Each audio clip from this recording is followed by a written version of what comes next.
will be taken against individuals.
Tumbang.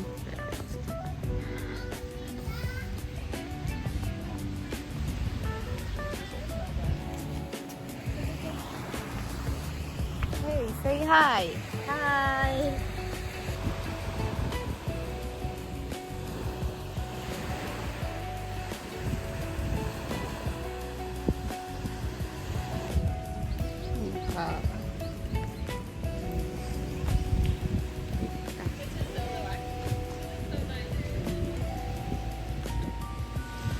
Jenga, giant Jenga.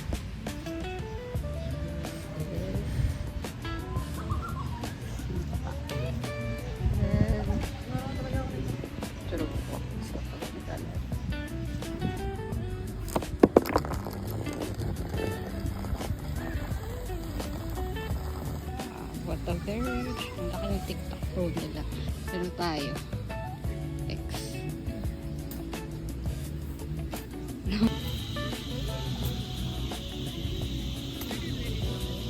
Yan. Tapos, pwede.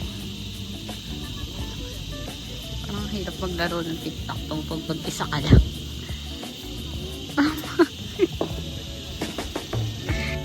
Very Jenga, guys.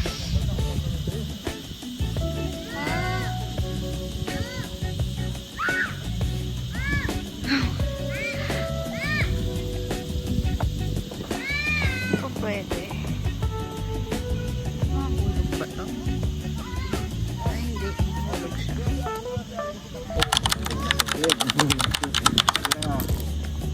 Ito? Bala ka, pili ka dyan. No. Tapos dito simula. Yan. Dito. Okay. Dito. Ayan, kunin mo to. Tira ka dito. Isa. Hindi ba? Ay, ano ba? Ayoko na nga.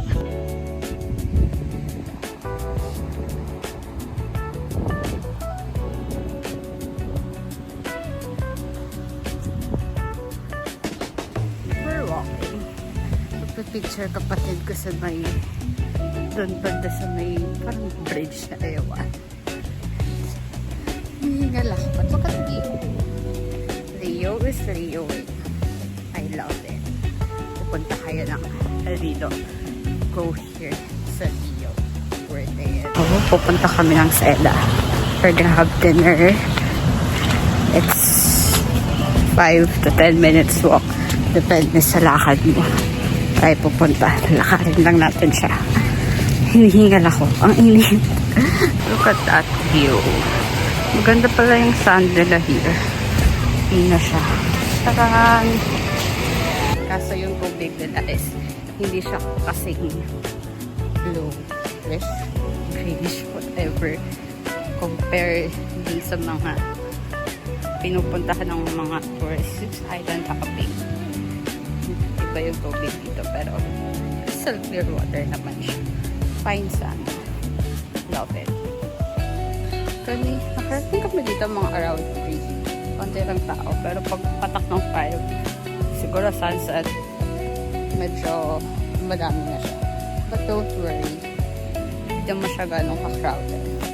I love it here. Balik tayo rito. Tutuparin natin ang island girly fantasy ko. Diba? Bago na akong pangarap sa buhay. On our way to dinner, kakain kami. And ipapakita ko sa inyo. Wait lang. O diba? Ako sa forest. Ito yung beach. Tcharan! The sunset is beautiful. Ang ganda ng sunset. Don't mind my shaky hands.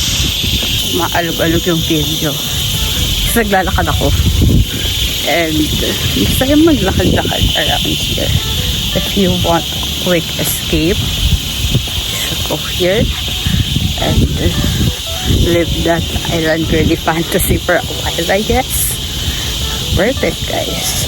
At least, pagpahinga-pahinga yung utak ko kasi magpapasok na kami by next month.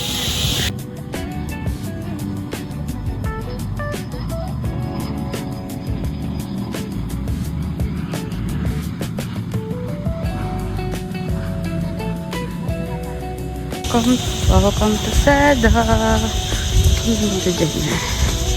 Tcharan!